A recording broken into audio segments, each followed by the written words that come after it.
Time पे good afternoon to all. Sound और video एकदम परफेक्ट आ रही है। हाँ, अब ठीक है। साउंड में कोई दिक्कत तो नहीं है? नहीं। सचिन, राहुल, आदित्य, खुश, मोहित, भूमि, यामिनी, गौरव, इंद्रजीत, प्रीति, आलोक, इशिका, निधि, सचिन, पारुल, मयंक, दीप्ति, ट्विंकल, तन्मय, नीरज, आरती, प्रीति, गौरव, रवि, झुंझुन, पारुल, मयंक, इंदु, मोहम्मद, गौरी, तन्मय, सुनील। कैसे हो भैया आप सभी? बढ़िया, फर्स्ट क्लास, शानदार जानदार, एकदम झकास।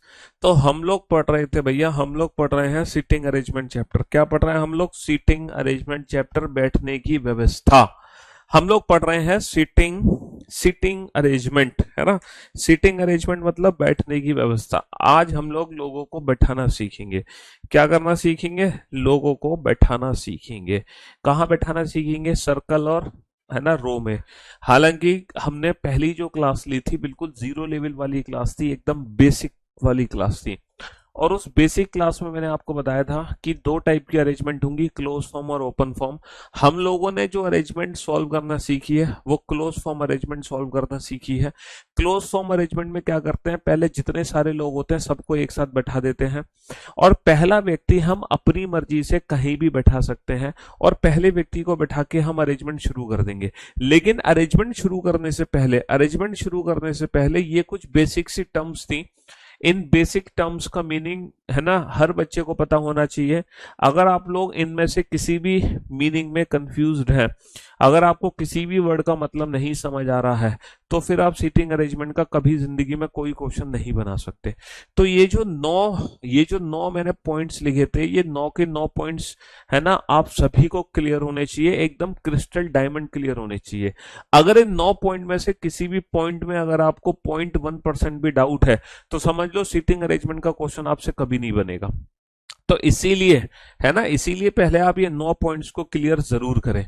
ये 9 पॉइंट्स आपके डायमंड क्लियर होने चाहिए, क्रिस्टल क्लियर होने चाहिए।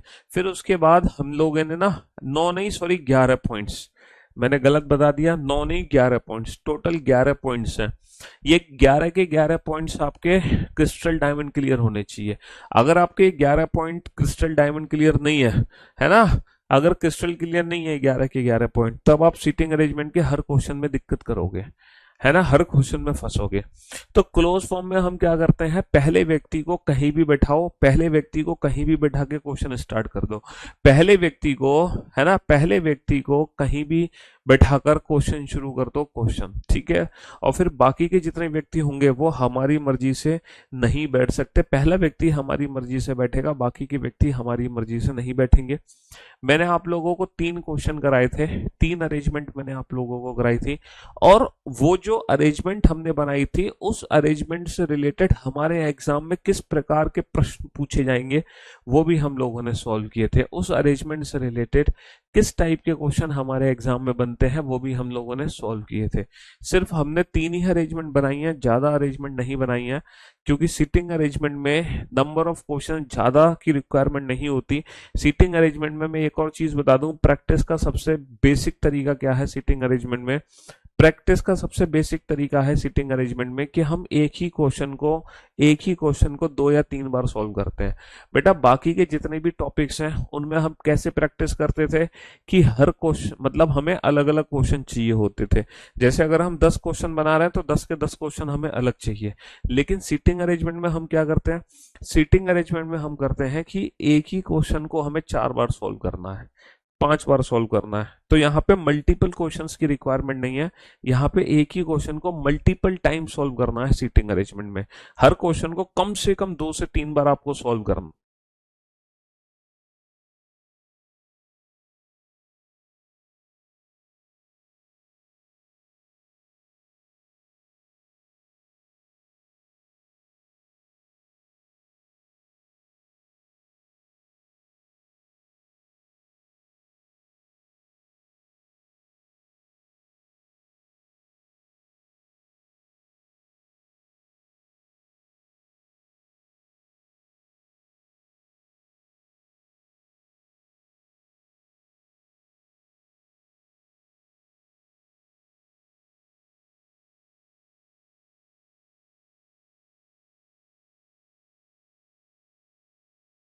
हाँ जी, बेटा जो 11 और 12 पॉइंट है ना वो हु एंड वाइल बट वाले हैं। अगर कोई भी दो सेंटेंस हु से कनेक्ट होते हैं तो हु से जस्ट पहले जो पर्सन आता है हु उसको रिप्रेजेंट करता है, सेकंड पर्सन को रिप्रेजेंट करता है। अगर हम सेंटेंसेस को एंड वाइल बट के थ्रू जोड़ते हैं तो वो जो वर्ड्स होते हैं वो फर्स्ट पर्सन यानी कि सब्जेक्ट को रिप्रेजेंट करते हैं। लेफ्ट राइट बेटा अपने अकॉर्डिंग देखो, अगर आपका फेस अंदर है तो आपका राइट इधर जा रहा है, लेफ्ट इधर जा रहा है। और अगर आपका फेस बाहर है तो लेफ्ट इधर जा रहा है, राइट इधर जा रहा है। तो आप अपने आप को इमेजिन करो एक बार, जिस बच्चे को डाउट है लेफ्ट राइट में वो खुद को बैठा दे, है ना, व्रत के चारों तरफ अपने आप को बैठा दो और अपने फेस के अकॉर्डिंग राइट लेफ्ट देखो अपने हाथों के हिसाब से। समझ रहे हो? अपने हाथों के हिसाब से लेफ्ट राइट डिसाइड करो। चलिए साहब, A B C D E F G H केंद्र की ओर मुख करके एक व्रत के चारों ओर बैठे हैं, है ना। तो ये, है ना, कितने लोग हैं बेटा? ये 8 लोग हैं। तो सबसे पहला पॉइंट मैंने आपको क्या समझाया है, जितने भी लोग हो सबको एक साथ बैठा दो। 8 लोग हैं, 8 को बैठा दो, 10 है 10 को बैठा दो, 6 6 को बैठा दो, है ना, with all are facing the centre. जितने भी लोग बैठे हैं व्रत के चारों तरफ सबका फेस किधर है? सबका फेस केंद्र की ओर है। With all are facing the centre, सबका फेस किधर है? सबका फेस केंद्र की ओर है। With all are facing the centre, सबका फेस जो है वो केंद्र की ओर है। 8 लोग बैठे हैं व्रत के चारों तरफ, A B C D E F G H, और सबका मुख ना केंद्र की ओर है। ठीक है, सबका जो मुख है वो केंद्र की ओर है। सबसे जो पहला पॉइंट है, ई और जी दो व्यक्ति एक साथ बैठे हैं। अगर आप ई और जी को एक साथ बैठा दोगे तो आप ये डिसाइड नहीं कर पाओगे, अगर आप ई और जी को बैठा दोगे तो आप ये डिसाइड नहीं कर पाओगे कि मैं ई को लेफ्ट में बैठाऊं या फिर ई को राइट में बैठाऊं। तो ई और जी के केस में ना दो पॉसिबिलिटी है, तो यानी कि ये पॉइंट बेटा एज ए हिंट की फॉर्म में आप लिख सकते हो। जरूरी नहीं है कि आप सीटिंग अरेंजमेंट का जो पहला पॉइंट है वहीं से क्वेश्चन शुरू करना। ये कोई हार्ड एंड ये कोई रूल नहीं है, ये कंपलसरी नहीं है कि जो सीटिंग अरेंजमेंट में पहला पॉइंट आएगा वहीं से क्वेश्चन बनाना पड़ेगा। आप पहले पॉइंट को एज ए हिंट की फॉर्म में लिख सकते हो। जो पॉइंट्स यूज नहीं होते हैं उनको हम एज ए हिंट्स की फॉर्म में लिख लेते हैं, और जो पॉइंट्स यूज होते हैं उनको हम यूज करते चले जाते हैं। तो पहला पॉइंट हमने हिंट की फॉर्म में लिख लिया क्योंकि क्वेश्चन शुरू से ही पॉसिबिलिटी से स्टार्ट हो तो ये गड़बड़ है ना। हाँ जी। अगला पॉइंट पढ़ते हैं। अगला पॉइंट अगर डेफिनेट पॉइंट है तो वहां से हम क्वेश्चन शुरू कर सकते हैं। चलो, ये हिंट मैंने आप लोगों को दिया क्योंकि मैं चाहता हूं ये बहुत ही अच्छे लेवल का क्वेश्चन है और ये क्वेश्चन हर बच्चा बनाए, है ना, बहुत अच्छे लेवल का क्वेश्चन है और मैं चाहता हूं ये क्वेश्चन हर बच्चा बनाए।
आप लोगों को मौका दिया गया और मैं उम्मीद करता हूँ सैटरडे की क्लास पीएनजी प्रोवाइड नहीं किया गया है। सैटरडे को क्लास ही नहीं हुई थी भाई। सैटरडे को क्लास ही नहीं हुई थी, तुम्हें क्लास पीएनजी कैसे मिल जाएगी सैटरडे की? सैटरडे को क्लास होगी तो क्लास पीएनजी मिलेगी ना तुम्हें। जब क्लास ही नहीं हुई तो क्लास पीएनजी कैसे मिल जाएगी? है। चलिए साहब, पहला पॉइंट है ई और जी हमेशा एक दूसरे के निकट बैठते हैं। डी जो है सी के दाईं ओर तीसरे स्थान पर है। D sits third to the right of C. D sits third to the right of C. पहले किसको बैठाएंगे? सी को। जहां मर्जी पूरी अरेंजमेंट में हम कहीं भी सी को बैठा सकते हैं, जहां मर्जी वहां बैठा दो। D sits third to the right of C. C के दाईं ओर तीसरा कौन है? डी। सी के दाईं ओर तीसरा, एक दो तीन, है ना। D sits third to the right of C. C के दाईं ओर तीसरा कौन है? सी के दाईं ओर तीसरा कौन है? D. D sits third to the right of C. F H के बाएं दूसरे स्थान पर है। एफ एच के बाएं दूसरे स्थान पर है, तो पहले एच को बैठाना पड़ेगा। पहले एच को बैठाना पड़ेगा। एच को मैं कहाँ बैठाऊं? एफ एच के बाईं ओर दूसरे स्थान पर है। एच को मैं यहां नहीं बैठा सकता। एच के बाईं ओर दूसरे स्थान पर एफ नहीं आ सकता।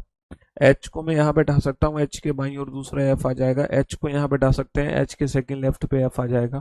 एच को मैं यहाँ भी बैठा सकता हूँ, एच के सेकंड लेफ्ट पे एफ आ जाएगा। एच को मैं यहाँ नहीं बैठा सकता, एच के सेकंड लेफ्ट पे एफ नहीं आ सकता। तो बेटा एच को मैं कितनी जगह बैठा सकता हूँ? 4 जगह, 1 2 3 4। अब क्या आप लोग चार चार पॉसिबिलिटी बनाओगे? ये बताओ, क्या आप लोग चार पॉसिबिलिटी, अगर मान लो 2 जगह बैठाना है एच को, तो मैं 2 पॉसिबिलिटी बना देता, है ना। 2 पॉसिबिलिटी बना देता। अगर मुझे एच को 2 जगह बैठाना होता तो मैं 2 पॉसिबिलिटी बना देता, लेकिन एच को कितनी जगह बैठाना है? 4 जगह।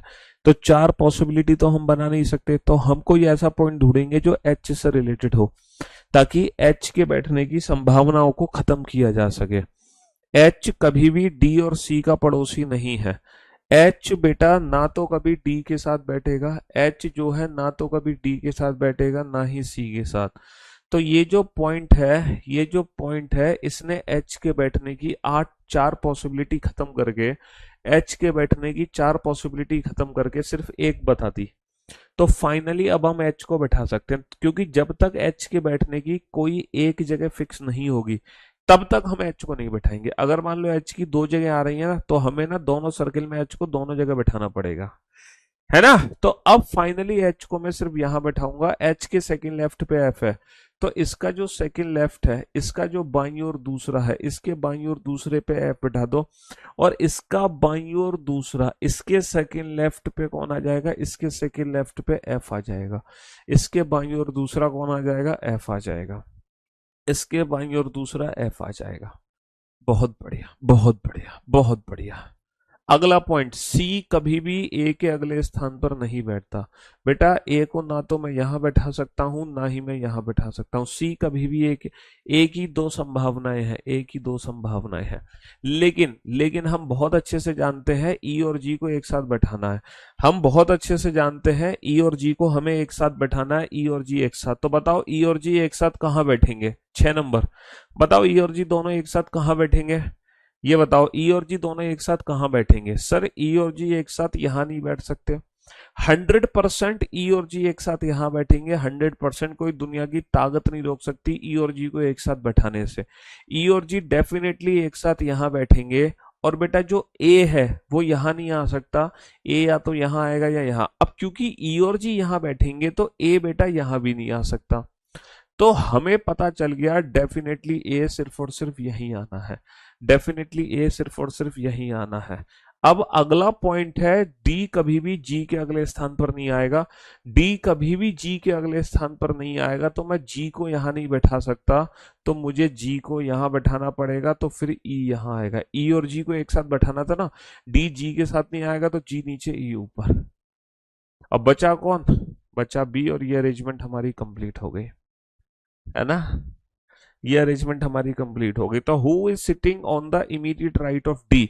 तो डी के तुरंत दाईं ओर कौन बैठा है? डी के तुरंत दाईं ओर। तो डी के तुरंत दाईं ओर कौन है? डी के तुरंत दाईं ओर एफ है। डी के तुरंत दाईं ओर कौन है? डी के तुरंत दाईं ओर एफ है ना। डी के तुरंत दाईं ओर एफ है। चलो मैं इस क्वेश्चन को ना दोबारा से रिपीट कर देता हूं, ताकि आपका मनोरंजन हो जाएगा। जिस बच्चे को पहली बार समझने में दिक्कत थी उसको दोबारा से रिपीटेशन मिल जाएगी। पहला पॉइंट है ई और जी दोनों एक साथ बैठे हैं, तो ई और जी वाले पॉइंट को अलग से बना लो। इसके बाद जो पॉइंट था वो था, इसके बाद जो पॉइंट था, डी सी के दाईं और तीसरे स्थान पर है, सी के थर्ड राइट में, सी का थर्ड राइट, एक दो तीन डी है। अच्छा, एच के सेकंड लेफ्ट में एफ है, एच के सेकंड लेफ्ट में एफ, लेकिन जो एच है वो ना तो डी के साथ आएगा ना ही सी के साथ। जो एच है वो सी और डी के साथ नहीं आएगा, और एच के सेकंड लेफ्ट में एफ है, तो मैं एच को यहां नहीं बिठा सकता, इसके सेकंड लेफ्ट में एफ नहीं आ सकता, तो 100% एच के सेकंड लेफ्ट में एफ है। अच्छा, ई और जी दोनों एक साथ बैठेंगे, ई और जी दोनों एक साथ सिर्फ और सिर्फ यहीं आ सकते हैं, लेकिन क्वेश्चन में लिखा हुआ था कि जो डी है वो जी के बगल में नहीं आएगा, तो जी नीचे ई ऊपर, और जो सी है वो ए के बगल में नहीं आएगा, तो ए ऊपर, बचा कौन, बी। तो ये मैंने रिपीट कर दिया क्वेश्चन, ये मैंने रिपीट कर दिया दोबारा से क्वेश्चन, है ना जी।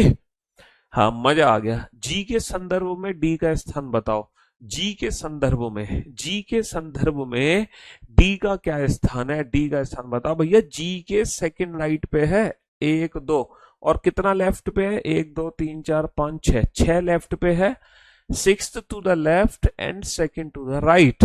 या तो आप कहो कि जी के बाईं ओर छठे स्थान पर है, या फिर आप कहो जी के दाईं ओर दूसरे स्थान पर है।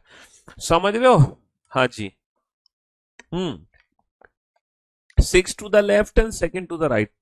Who is fourth to the left of A, fourth to the left of A के बाएं चौथे स्थान पर कौन है? अच्छा, जब 8 व्यक्ति बैठते हैं तो फोर्थ लेफ्ट और फोर्थ राइट का मतलब होता है अपोजिट, तो ए के बाईं ओर चौथा कौन होगा? तो आपको लेफ्ट राइट चेक करने की जरूरत नहीं है, क्योंकि जब 8 व्यक्ति बैठे होंगे तो 4 का मतलब ठीक इसके विपरीत हो गया, तो ए के फोर्थ राइट पे कौन हो गया? जी हो गया। अगला पॉइंट है, यदि सी व एच आपस में अपना स्थान बदल लेते हैं तो जो ई है उसके बाईं ओर दूसरे स्थान पर कौन होगा? तो भाई साहब, ई के बाईं ओर दूसरे स्थान पर कौन होगा, और ई के बाईं ओर दूसरे स्थान पर कौन है? ई के बाईं ओर दूसरे स्थान पर कौन है? सी। लेकिन सी व एच अपना स्थान बदल चुके हैं, तो सी की जगह कौन आ गया होगा? सी की जगह एच आ गया होगा, सी की जगह एच आ गया। Who are the immediate neighbours of G? भैया जी के पड़ोसी कौन कौन से हैं? अच्छा, ये बताओ जी के इमीडिएट नेबर कौन कौन से हैं? जी के इमीडिएट नेबर हैं सी एंड ई। और ये अगर आपने क्वेश्चन समझ लिया तो ये समझ लो, बैंकिंग लेवल को छोड़कर जितने भी एग्जाम्स है ना, हर एग्जाम्स में लगभग लगभग 99% सीटिंग अरेंजमेंट आपकी कंप्लीट हो गई, अगर ये क्वेश्चन आपको समझ आ गया तो। हाँ जी, बैंकिंग एग्जाम को छोड़कर लगभग लगभग सारे एग्जाम की सीटिंग अरेंजमेंट। बस एक पॉसिबिलिटी वाला क्वेश्चन और मैं अभी कराऊंगा, हालांकि बहुत सारे क्वेश्चन कराने हैं सीटिंग अरेंजमेंट में, लगभग है ना आप लोगों की 6 से 8 क्लासेस होंगी, बट हम पढ़ेंगे बिल्कुल बेसिक लेवल से, जीरो लेवल से, धीरे धीरे करके चीजों को स्टार्ट करेंगे। और सीटिंग अरेंजमेंट में एक चीज याद रखना, यहाँ पर हमें एक ही क्वेश्चन की मल्टीपल टाइम प्रैक्टिस करनी है। सीटिंग अरेंजमेंट का क्वेश्चन जब भी आप सॉल्व करोगे तो हर क्वेश्चन को कम से कम आपको कितनी बार डील करना है? कम से कम 3 बार डील करना है, मिनिमम 3 टाइम्स। और अगर आपसे क्वेश्चन पहली बार में नहीं बन रहा तो उस क्वेश्चन को कम से कम 5 बार सॉल्व करो। सीटिंग अरेंजमेंट को करने का यही तरीका है, पता है क्यों? क्योंकि जब हम क्वेश्चन रीड करते हैं ना तो सबसे बड़ी दिक्कत होती है कि हम सेंटेंस को पढ़ने में ही दिक्कत करते हैं। हम कम से कम 2-2 3-3 बार पढ़ते हैं लाइन को, तब तो हमें चीजें समझ आती हैं। तो जब हम एक ही क्वेश्चन को मल्टीपल टाइम सॉल्व करेंगे तो उससे फायदा ये मिलेगा कि रीडिंग स्किल्स आपकी इंप्रूव होगी, आप क्वेश्चन को एक ही बारी में पढ़ के समझना सीख जाओगे। और जहां आप एक बार में पढ़ के समझना सीख गए, बस क्वेश्चन सॉल्व। सबसे बड़ी दिक्कत है कि ये इन्फॉर्मेशन नहीं समझ पाते हम कि लिखा क्या है, क्या करना है हमें। तो इसीलिए हमें एक ही क्वेश्चन की मल्टीपल टाइम्स प्रैक्टिस करनी होगी। हर क्वेश्चन कम से कम 3-3 बार, जो नहीं समझ आया पहली बार में उसको 5 बार। ठीक है, तो ये एक क्वेश्चन है, बनाओ जरा, इस क्वेश्चन को सॉल्व करो। थोड़ी सी सिटिंग अरेंजमेंट के क्वेश्चन में हमने पजल भी मिक्स कर दी है। ठीक है। हल्की सी पजल भी है, बनाओ इस क्वेश्चन को।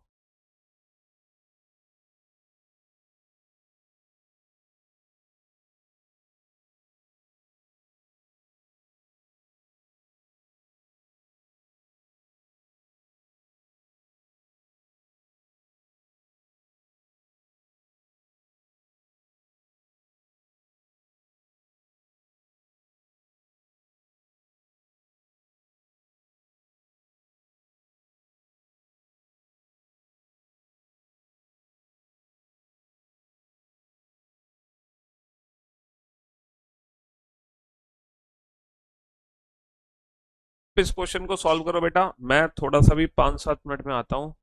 ठीक है, जब तक आप इस क्वेश्चन को बनाओ। एक राकेश सर से छोटी सी मुलाकात हमें करनी है, कुछ करियर विल के रिगार्डिंग, कुछ बैचेस के रिगार्डिंग कुछ डिस्कशन है, छोटी सी मीटिंग है। तो वो मीटिंग है, जब तक आप इस क्वेश्चन को बनाओ। और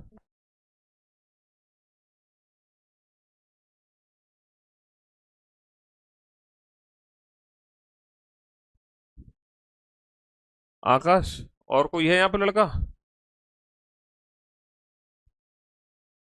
नीचे का खाना खा रहा है वो।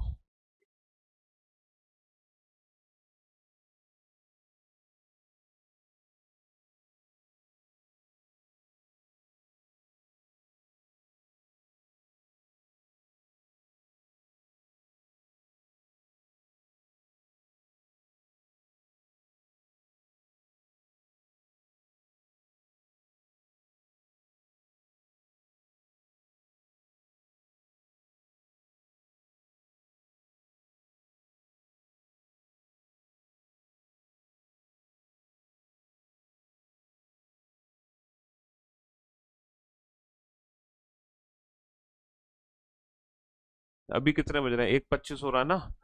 तो इनको 5 मिनट का समय दो बच्चों को, 1:30 पर ये जो है ये क्वेश्चन दिखा देना।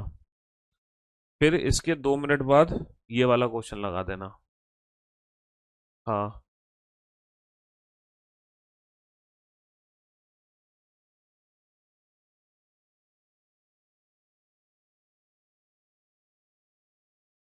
तो भाई लोगों, तुम लोग ये क्वेश्चन सॉल्व करो, मैं थोड़ी सी मीटिंग अटेंड करके आता हूँ फटाफट से।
अच्छा भाई, सॉरी सॉरी सॉरी आप लोगों के लिए, और मैं तहे दिल से माफ़ी चाहता हूँ। और कुछ ज़रूरी बातें चल रही हैं, तो मैं क्लास को यहीं समाप्त करता हूँ। बाकी हम क्लास को कल कंटिन्यू करेंगे, है ना?